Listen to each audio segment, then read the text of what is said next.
दोस्तों, अमेज़न जंगल का नाम सुनकर हमारे दिमाग में जो सबसे पहले आता है वो है यहाँ पर रहने वाले अलग अलग तरह के भयानक जानवर, जैसे कि एनाकोंडा, पाइथन और कोबरा।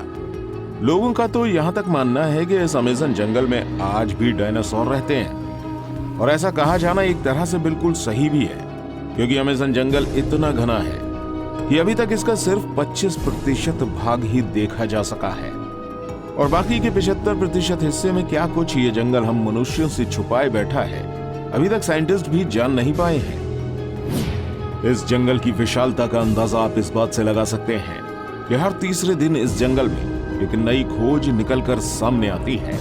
तो आज हम आपको इस वीडियो में अमेज़न जंगल के बारे में कुछ खास चीजें तो बताएंगे, साथ ही हम आपको ये भी बताएंगे कि इस जंगल का निर्माण कैसे हुआ था। तो वीडियो के अंत तक जरूर बने रहिएगा और वीडियो को एक लाइक जरूर कर दीजिएगा।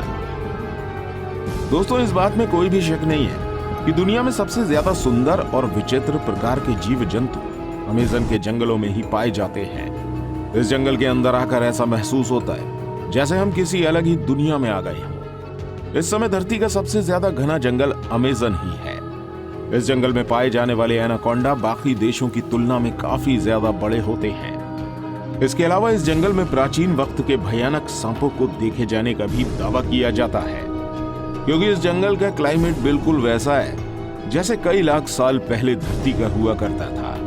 इस जंगल में बुलेट आंट जैसी चींटियां और कई अनोखे जानवर मौजूद हैं, जो कि बस अमेज़न जंगल में ही मिलते हैं। जैसे कि हमने आपको पहले ही बताया, अभी तक अमेज़न जंगल का आधे से कम एरिया ही देखा जा सका है, और बाकी का 75% हिस्सा ऐसा है जहां आज तक इंसान नहीं पहुंच पाया है, क्योंकि ये इतना ज्यादा घना है कि इसके अंदर जाना ही किसी जोखिम से कम नहीं है, और इतने अंदर तक टेक्नोलॉजिकल सामानों को लेकर जाना और भी ज्यादा मुश्किल है। जैसा कि आपने जाना, इसका क्लाइमेट लाखों सालों पहले की पृथ्वी जैसा है, तो वैज्ञानिक भी इस जंगल के साथ ज्यादा छेड़छाड़ करके इसको बर्बाद नहीं करना चाहते।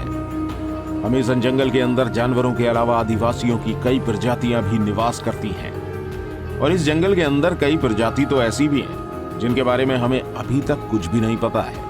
और अगर इस बढ़ते मॉडर्न टेक्नोलॉजिकल डेवलपमेंट के चलते ये अमेज़न जंगल नष्ट हो गया तो दुनिया के कई सारे जीव हमेशा के लिए विलुप्त हो जाएंगे।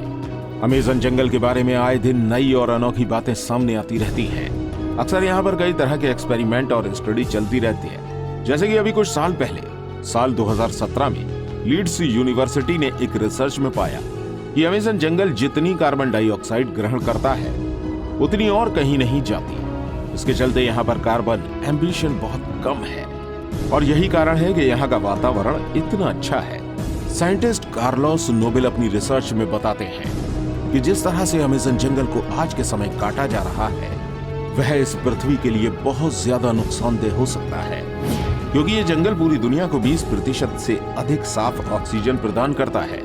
अमेज़न जंगल का क्षेत्रफल इतना बड़ा है कि ये 9 देशों की सीमाओं को छूता है, जिसमें से 60% ब्राजील, 13% पेरू, 10% कोलंबिया और बाकी का हिस्सा Guyana, Ecuador, Venezuela, Bolivia, Suriname और फ्रेंच गुयाना तक फैला है। आप एक बात जानकर शॉकिंग होंगे कि जितने जानवर इस पूरी पृथ्वी में देखे जाते हैं उसके 1/3 जानवर अकेले अमेज़न जंगल में देखे जा सकते हैं।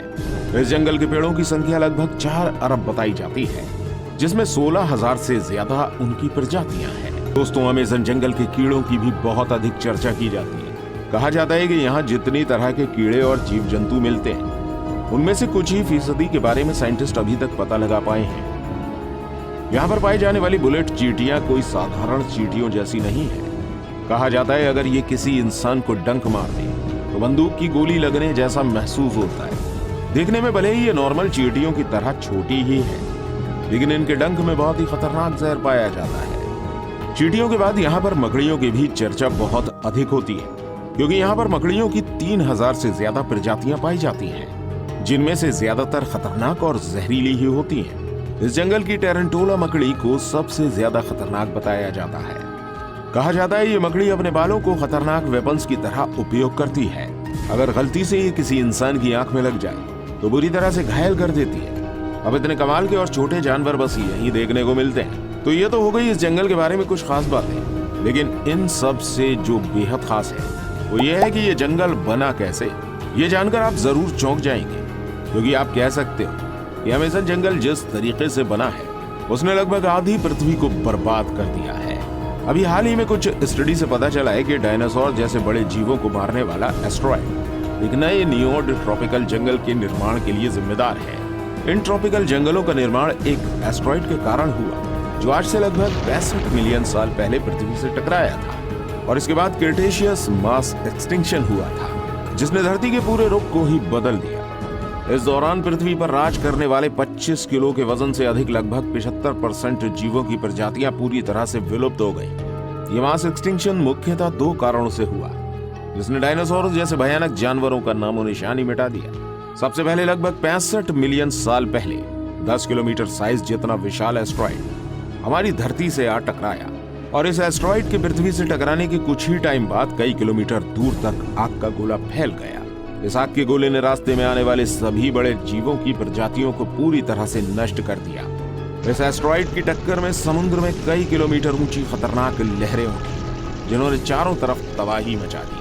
इस टक्कर के कारण निकली धूल कुछ ही वक्त में पूरे आसमान में फैल गई, जिसकी वजह से हमारी धरती का वायुमंडल काफी वक्त के लिए धूल और गैस से ढका रहा, जिसके कारण सूरज से आने वाली प्रकाश की किरणें धरती की सतह पर नहीं पहुंची, जिसकी वजह से धरती का तापमान कई डिग्री सेल्सियस तक गिर गया। इस महाप्रलय की वजह से जीव जंतु और पेड़ पौधे बुरी तरह से नष्ट हो गए। अब कुछ महीनों के बीतने के बाद धीरे धीरे पृथ्वी के वायुमंडल से धूल और गैस के बादल साफ होना शुरू हुए और प्रकाश की किरणें एक बार फिर से धरती पर पहुंचने लगी। इस मास एक्सटेंशन के बाद चूहे की तरह दिखने वाले मैमल्स और दूसरे जीवों की प्रजातियां अस्तित्व में आई, जिन्होंने कई लाखों सालों के एवोल्यूशन के बाद मैमल्स से बंदर और बंदरों से इंसानों का रूप लिया। ये एस्टेरॉयड यानी उल्कापिंड हमारे जीवन के लिए बहुत ही ज्यादा जरूरी था। अगर ये उल्कापिंड पृथ्वी से नहीं टकराया होता तो डायनासोर कभी खत्म ही नहीं होते और हम इंसानों का अस्तित्व कभी सामने आ ही नहीं पाता। और ये एस्टेरॉयड यानी उल्कापिंड ही वो कारण है जिसकी वजह से अमेज़न जंगल इतना ज्यादा घना है, जहां पर कई अनेकों जीव रहते हैं। दरअसल आज जिस जगह पर अमेज़न जंगल है वहां पर डायनासोर के समय बहुत ही लंबे पेड़ हुआ करते थे, लेकिन डायनासोर की प्रजाति में कई शाकाहारी डायनासोर भी होते थे जो कि इन पेड़ों को बढ़ने का मौका कभी नहीं देते थे, क्योंकि वो इन पेड़ों को बढ़ने से पहले ही खा जाया करते थे। लेकिन जब उल्कापिंड गिरा तो डायनासोर पूरी तरह से विलुप्त हो गए। अब इसके बाद इन पेड़ों को खाने वाला कोई नहीं था, लेकिन जो ये उल्कापिंड था वो बिल्कुल ठीक अमेज़न जंगल के ऊपर गिरा था, जिसकी वजह से उस टाइम में ये जंगल पूरी तरह से नष्ट हो गया था। यहाँ पर कोई भी जीव नहीं बचा, साथ ही ये जगह पूरी तरह से रेडिएशन से भर गई। इस उल्कापिंड का तापमान इतना अधिक था कि इसने सभी हरे भरे पेड़ पौधों को जला दिया। लेकिन वक्त के साथ साथ यहाँ की स्थिति शांत हुई और यहाँ पर जीवन फिर से पनपने लगा। पेड़ पौधे उगना फिर से शुरू हुए, लेकिन अब की बार पेड़ पौधों को खाने वाला कोई जीव मौजूद नहीं था, जिसकी वजह से पेड़ पौधे बड़ी तेजी से बढ़ गए। यहाँ पर कह सकते हैं कि जिस रेडिएशन ने इस जंगल की जगह को बर्बाद कर दिया था, उसी ने इन पेड़ पौधों को उगने में और ज्यादा मदद की, क्योंकि इस उल्कापिंड के गिरने की वजह से यहाँ की जमीन बहुत ही ज्यादा नर्म और फर्टिलाइज हो गई थी। ये जंगल बाकी सभी जंगलों से बहुत ही ज्यादा अलग दिखता है। अगर इसको ऊपर से देखा जाए तो दुनिया के बाकी जंगल और अमेज़न जंगल के बीच का अंतर साफ देखा जा सकता है। अमेज़न रेन फॉरेस्ट के अंदर बहुत सी ऐसी अजीब तरह की वनस्पतियां और पेड़ मौजूद हैं जो पूरी दुनिया में और कहीं देखने को नहीं मिलते। इसके अलावा अमेज़न जंगल की बहुत ही ज्यादा गहराई में क्या है ये अभी तक कोई नहीं जानता है, क्योंकि किसी ने इसको पूरी तरह से देखा ही नहीं है। हो सकता है उल्कापिंड से गिरने की वजह से इस जंगल के अंदर एक अलग ही दुनिया बन गई हो। यहाँ पर पेड़ पौधे बाकी किसी भी जंगल से बहुत ही ज्यादा घने हैं और ये भी कहीं ना कहीं उस उल्कापिंड से ही जुड़े हैं। आपको एक बात शायद पता होगी कि जब भी कोई वोल्केनो फूटता है तो उसके आसपास की सारी जगह लावा की वजह से बर्बाद हो जाती है, लेकिन यही लावा कुछ सालों बाद नए जीवन की शुरुआत करता है। ये प्रकृति का नियम है, इसलिए तो कहते हैं किसी चीज का अंत किसी के लिए आरंभ होता है।